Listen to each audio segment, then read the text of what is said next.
అమ్మ అవని అక్షయ్‌ను అక్కడ కూర్చోబెట్టడం, గాల్లో దీపం పెట్టడం లాంటిది వద్దమ్మా! ఎందుకు చెప్తున్నానో విను అని పెద్దిరాజు అవనికి చెప్తూ ఉంటాడు.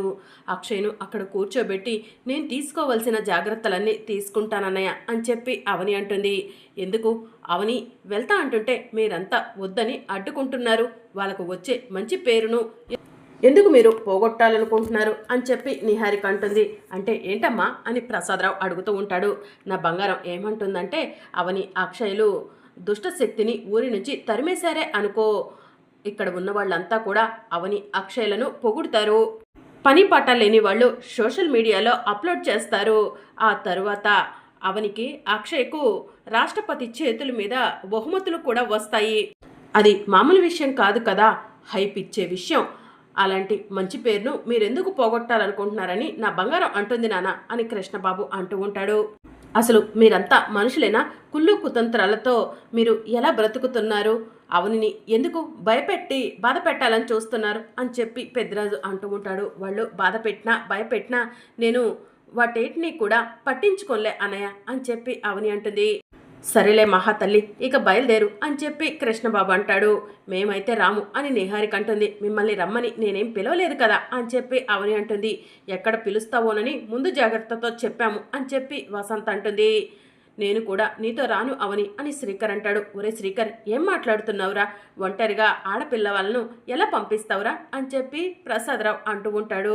నాన్న, చాలా సంవత్సరాల తర్వాత నా కూతురు నాకు దగ్గరైంది. ఇప్పుడు నా కూతుర్ని అలా ఒంటరిగా కూర్చోబెడుతుంటే నేను చూసి తట్టుకోలేవను అని శ్రీకర్ చెప్తూ ఉంటాడు.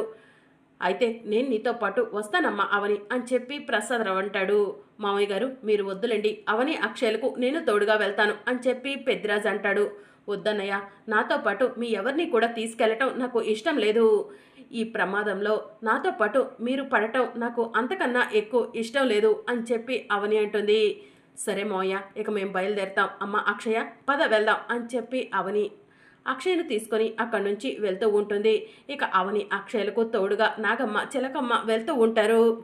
నాకు ఇదంతా చూస్తుంటే బకాసురుడి కథ గుర్తుకు వస్తుంది. ఈ అవని కూడా తన కూతురు అక్షయ్ను ఆ దుష్ట శక్తికి బలివ్వటానికి తీసుకెళ్తుంది అని కృష్ణబాబు అనటంతో ప్రసాదరావు కోపంతో కృష్ణబాబు చెంపపై లాగిపెట్టి ఒక్కటిస్తాడు. ఇక మరోవైపు నిహారిక కృష్ణబాబు ఇంట్లో నుంచి బయటకు వచ్చేసి, వామ్మో, మా నాన్నకు వయసు ఎక్కువవుతున్న కొద్దీ ఎనర్జీ లెవెల్స్ ఎక్కువైపోతున్నాయి. నా దవడ మీద కొడితే నా పళ్ళు కదిలినట్టున్నాయి. రేపు మెంటల్ హాస్పిటల్కి వెళ్ళాలి అని కృష్ణబాబు అంటూ ఉంటే, మెంటల్ హాస్పిటల్కి కాదు, డెంటల్ హాస్పిటల్కి. మీ నాన్న కొట్టిన దెబ్బకు నీ మైండ్ కూడా దొబ్బినట్టుంది అని చెప్పి నిహారిక కృష్ణబాబుతో అంటూ ఉంటుంది. ఇక మరోవైపు మాయ, రేపు పల్లెటూరులో ఏం జరుగుతుంది, అసలు అవని వాళ్ళు ఎలాంటి స్టెప్ వేద్దాం అనుకుంటున్నారో తెలుసుకోవాలి. నేను రేపు ఎలాగో అక్కడికి వెళ్తున్నాను కాబట్టి ముందే అక్కడ ఏం జరుగుతుందో తెలుసుకుంటాను అని మాయ మనసులో అనుకొని నిహారికకు ఫోన్ చేస్తుంది. ఇదేంటి మాయ ఇప్పుడు ఫోన్ చేస్తుంది అని నిహారిక అంటూ ఉంటే, బంగారం లిఫ్ట్ చెయ్యి అని కృష్ణబాబు అంటాడు. ఇక నిహారిక ఫోన్ లిఫ్ట్ చేసి, మాయా, ఏంటి ఈ సమయంలో ఫోన్ చేశావు అని చెప్పి అడుగుతూ ఉంటుంది. అవనితో మాట్లాడాలని నేను ఫోన్ ట్రై చేస్తుంటే అవని ఫోన్ నాట్ రీచబుల్ అని వస్తుంది అని చెప్పి మాయ చెప్తూ ఉంటుంది. అవనితో నువ్వేం మాట్లాడాలనుకుంటున్నావు? అయినా అవని నిన్ను నమ్మట్లేదు. అవనితో నువ్వెందుకు మాట్లాడాలి అని చెప్పి నిహారిక అడుగుతూ ఉంటుంది. అవనిని నేను క్లోజ్ ఫ్రెండ్ లాగా భావిస్తున్నాను. అవని నన్ను నమ్మినా నమ్మకపోయినా అవనికి నేను ఎప్పుడూ కూడా కాంటాక్ట్లో ఉంటూనే ఉంటాను అని చెప్పి మాయ అంటుంది. నీ ఇష్టం, నీకు ఎంత చెప్పినా కూడా అర్థం కావట్లేదు. అవనికి ఎంత దూరంగా ఉంటే నీలాంటి వాళ్ళు అంత మంచిది అని చెప్పి నిహారిక అంటుంది. అది సరే కానీ ఇంకేంటి విషయాలు? మీరంతా పల్లెటూరికి వెళ్ళారంట కదా, అక్కడ ఏం జరుగుతుంది అని చెప్పి మాయ నిహారికను అడుగుతూ ఉంటుంది. ఏముంది, ఆ అవని మంచి పేరు తెచ్చుకోవడం కోసం తన కూతురు అక్షయ్ని తీసుకొని ఊరి నడిబొడ్డులో ఉన్న చెట్టు కిందకు వెళ్ళింది అని చెప్పి నిహారిక చెప్తూ ఉంటుంది. చెట్టు కిందక ఎందుకు అని మాయ అడుగుతూ ఉంటుంది.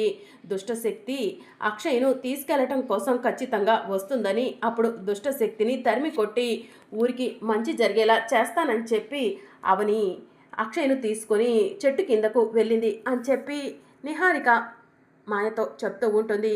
అది సరే, వేదవతి ఆంటీ గురించి అవని ఏదైనా ఆలోచించిందా? వేదవతి ఆంటీని పట్టుకునే ప్రయత్నం చేస్తుందా అని మాయ నిహారికను అడుగుతూ ఉంటుంది. ఇంతగా అడుగుతున్నావు, అసలు నీకు ఎందుకు ఈ విషయాలన్నీ అని నిహారిక మాయను అడుగుతూ ఉంటుంది. క్యాజువల్గానే అడుగుతున్నాను. మీ ఇంటితో నాకు ఒక బాండ్ ఏర్పడింది కదా, దానివల్లనే అడుగుతున్నాను. ఉంటాను అని చెప్పి మాయ కంగారు పడుతూ ఫోన్ కట్ చేస్తుంది. బంగారం, ఏంటి మాయ కంగారు పడుతూ ఫోన్ కట్ చేసింది అని కృష్ణబాబు అంటాడు. మాయ ఒక డిఫరెంట్ పర్సన్, ఎప్పుడు ఎలా బిహేవ్ చేస్తుందో ఎవరూ చెప్పలేము అని చెప్పి నిహారిక అంటుంది. ఇక మరోవైపు మాయ వెంటనే వసీకర అని పిలుస్తూ ఉంటుంది. ఇక వసీకర తన మంత్రశక్తితో మాయను చూస్తూ, నా టైం వేస్ట్ చేయకుండా ఏం చెప్పాలనుకుంటున్నావో చెప్పు మాయ అని చెప్పి అడుగుతూ ఉంటుంది. ముఖ్యమైన విషయం చెప్పడానికే నిన్ను చూస్తున్నాను. ఈరోజు ఆ అవని తన కూతురు అక్షయ్ని తీసుకొని ఊరి నడిబొడ్డులో ఉన్న చెట్టు దగ్గరకు వస్తుందంట. రాత్రంతా తన కూతుర్ని చెట్టు కిందే కూర్చోబెడుతుందంట. దుష్టశక్తిని పట్టుకోవడం కోసం ఇదంతా చేస్తుందంట అని మాయ వసీకరతో చెప్తూ ఉంటుంది. వెతుకుతున్న తీగ కాళ్లకు తగలటం అంటే ఇదే మాయ. నేను ఆ అక్షయ్ను ఎలా నా దగ్గరికి రప్పించుకోవాలా అని చూస్తుంటే అవనే తన కూతుర్ని తీసుకొచ్చి చెట్టు కింద కూర్చోబెడుతుందా? అయితే అవని కళ్ళ ముందే తన కూతుర్ని నేను తీసుకొచ్చుకుంటాను అని చెప్పి వసీకర చెప్తూ ఉంటుంది. అవని కళ్ళ ముందు నువ్వు అక్షయ్ను తీసుకొస్తే అవని నిన్ను గుర్తుపడుతుంది కదా అని చెప్పి మాయ వసీకరను అడుగుతూ ఉంటుంది. అవనికి కనిపించకుండా తన కూతుర్ని ఎత్తుకొస్తాను, అమావాస్య రోజు బలి చేస్తాను అని వసీకర చెప్తూ ఉంటుంది. అవని గురించి నీకు తెలుసు కదా, జాగ్రత్తగా ఉండు, ఆవలిస్తే పేగులు లెక్క పెడుతుంది అని మాయ అంటూ ఉంటే, సరే నేను చూసుకుంటాను అని వసీకర అంటుంది.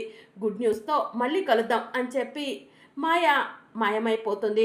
ఇక మరోవైపు అవని అక్షయ్ని తీసుకొని ఊరి నడిబొడ్లో ఉన్న చెట్టు దగ్గరికి వెళ్తూ ఉంటే నాగమ్మ చిలకమ్మ అవనిని అక్షయ్ను ఫాలో అవుతూ ఉంటారు. అమ్మ అక్షయ భయపడుతుందా అని అవని అడుగుతూ ఉంటుంది. నువ్వు ధైర్యం చెప్పావు కదమ్మా, ఇంకా నాకెందుకు భయం అని అక్షయ్ అంటుంది. తల్లి చెప్పిన మాటను తూచా తప్పకుండా పాటిస్తున్నా, నీలాంటి కూతురు నాకు పుట్టడం నా అదృష్టమమ్మా అని చెప్పి అవని అంటుంది.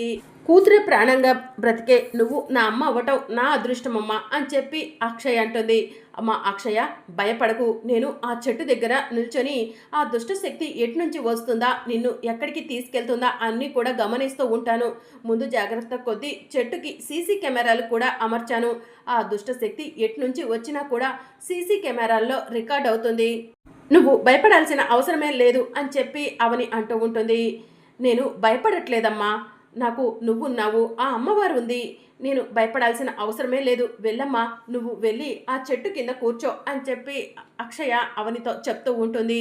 నువ్వు తెల్లవారే వరకు ఈ చెట్టు కింద కూర్చోవాలి, భయం అనిపిస్తే కనుక అమ్మవారి మంత్రం పఠించు, అలాగే ఆంజనేయ స్వామి చాలీసా చదువుకో అని చెప్పి అవని అంటూ ఉంటుంది. సరే అమ్మా, గాయత్రి మంత్రం చదువుతూ ఉంటాను, నువ్వు బయలుదేరు అని అక్షయ అవనితో చెప్తూ ఉంటుంది. ఇక అవని అక్షయ్ నుదిటిపై ముద్దు పెట్టి అక్షయ్ను వదిలిపెట్టేసి ఒక చెట్టు దగ్గరకు వెళ్ళి చాటుగా నుండి నుంచొని చూస్తూ ఉంటుంది.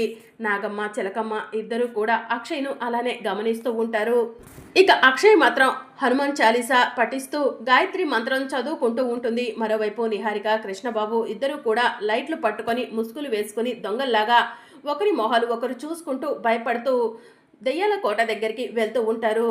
బంగారం, ఆ అవని కంటే ముందే ఆ కోటలో ఏముందో మనం తెలుసుకొని ఊరందరికీ తెలియజేద్దామని మనం ఇలా వేషాలు వేసుకొని అక్కడికి వెళ్తున్నాము. కానీ భయంగా ఉంది బంగారం, నీవు భయపడకు బంగారం అని కృష్ణబాబు అంటూ ఉంటాడు. ముందు నువ్వు భయపడకుండా ఉండి ఆ తర్వాత నాకు ధైర్యం చెప్పు కృష్ణ అని చెప్పి నిహారిక అంటుంది. భయపడాల్సిన అవసరం ఏం లేదు బంగారం, పద వెళ్దాం అని కృష్ణబాబు నిహారికను తీసుకొని వెళ్తూ ఉండగా మరొక ముసుగు కప్పుకున్న మనిషి దెయ్యాల కోటకు ఎదురుగా నిహారిక కృష్ణబాబులకు కనిపిస్తాడు. ఇక నిహారిక కృష్ణబాబు ఆ మనిషి మీద చెయ్యి వేయటంతో ఆ మనిషి చీకట్లో గట్టిగా పెద్దగా అరుస్తూ ఒక్కసారిగా నిహారిక కృష్ణబాబుల వైపు తిరుగుతాడు. పెద్దిరాజు ఎదురుగా ఉంటాడు. పెద్దిరాజును చూసి నిహారిక కృష్ణబాబు షాక్ అవుతారు. ఈ ముసుగులో ఉంది నువ్వా, నువ్వేంటిక్కడ అని కృష్ణబాబు పెద్దిరాజుని అడుగుతూ ఉంటాడు. మీరు ఎలా అయితే కోటలో ఏముందో తెలుసుకొని మంచి పేరు తెచ్చుకోవాలనుకుంటున్నారో నేను కూడా అలానే మంచి పేరు తెచ్చుకోవడానికి వచ్చాను అని చెప్పి పెద్దిరాజు చెప్తూ ఉంటాడు. సరే భలే దొరికేవలే స్వామి మాకు, పద వెళ్దాం కోటలోకి అని చెప్పి నిహారిక కృష్ణబాబు పెద్దిరాజు అందరూ కలిసి కోటలోకి వెళ్ళబోతూ ఉండగా వసీకర కోటలోకి కృష్ణబాబు నిహారిక పెద్దిరాజు వస్తున్నారని గమనించి కోటలోకి అడుగు పెట్టకుండా కోట బయట మంటలు వచ్చేలా చేస్తుంది.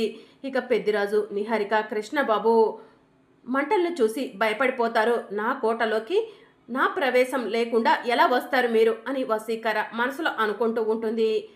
మనల్ని కోటలోకి ఆ దుష్ట శక్తి రానివ్వట్లేదు, వచ్చిన దారినే మనం వెళ్దాం పదండి అని నిహారిక, కృష్ణబాబు, పెద్దిరాజు అక్కడి నుంచి వెళ్ళిపోతూ ఉంటారు. ఇక మరోవైపు అవని కంగారు పడుతూ అక్షయ్ను గమనిస్తూ ఉంటుంది. నాగమ్మ, చిలకమ్మ కూడా అక్షయ్కు తోడుగా ఉంటారు. అప్పుడే అవనికి వెనుక నుంచి ఎవరో వచ్చి చెయ్యి వేసినట్టు అనిపిస్తుంది. అవని గట్టిగా ఉలిక్కిపడి వెనక్కి తిరిగి చూసేసరికి ఎదురుగా శ్రీకర్ ఉంటాడు. నువ్వా? నన్ను గుండె ఆగి చచ్చిపోయేలా చేద్దాం అనుకుంటున్నావా అని అవని శ్రీకర్ని అడుగుతూ ఉంటుంది. అదేంటి అవని అలా అంటున్నావు అని చెప్పి శ్రీకర్ అంటాడు. వచ్చేదేదో ఎదురు నుంచి రావచ్చు కదా, వెనుక నుంచి వచ్చి నన్ను భయపెట్టావు కదా అందుకే అని చెప్పి అవని అంటుంది. అలా కాదు అవని, మీరు ఇద్దరు ఒంటరిగా ఇక్కడికి వచ్చారు, భార్య బిడ్డలిద్దరిని ఒంటరిగా పంపించానని నాలో భయం మొదలైంది. అందుకే నా మనసు ప్రశాంతత లేకుండా పోయింది. అందుకే మిమ్మల్ని వెతుక్కుంటూ వచ్చాను అని శ్రీకర్ అవనికి చెప్తూ ఉంటాడు. సరే సరే వచ్చావు కదా, సైలెంట్గా ఉండు అని చెప్పి అవని అంటుంది. అక్షయ్ ఎక్కడ అని శ్రీకర్ అడుగుతూ ఉంటాడు. అదిగో ఆ చెట్టు దగ్గర ఉంది అని చెప్పి అవని అంటుంది. శ్రీకర్ అక్షయ్ను చూసి పాపం అక్షయ్ను బాధ పెడుతున్నావు అని చెప్పి అంటూ ఉంటాడు. ఎవరో ఒకరు త్యాగం చేస్తేనే కదా బావా అందరం బాగుండేది అని చెప్పి అవని అంటుంది. రేపు రాబోయే అప్కమింగ్ ఎపిసోడ్లో దుష్ట శక్తి అక్షయ్ దగ్గరికి వస్తూ ఉంటుంది. ఎన్నో రోజులుగా నీ కోసం ఎదురు చూస్తున్నాను, ఇప్పుడు నా కళ సొంతం అవ్వబోతుంది. నిన్ను ఎత్తుకెళ్ళిపోతాను, నిన్ను ఎత్తుకెళ్ళిపోయి నా అమ్మవారికి బలిస్తాను. ఆ తరువాత నిన్ను ఏ అమ్మవారు కూడా కాపాడలేవదు అని వసీకర మనసులో అనుకుంటూ అక్షయ్ పైన చెయ్యి వేయబోతూ ఉంటుంది. ఇక అవని, శ్రీకర్ దూరం నుంచి ఇదంతా కూడా చూస్తూ ఉంటారు. మరి అప్కమింగ్ ఎపిసోడ్లో ఏం జరగనుందో తెలుసుకోవాలనుకుంటున్నారా? అయితే ఛానల్ను సబ్స్క్రైబ్ చేసుకోండి.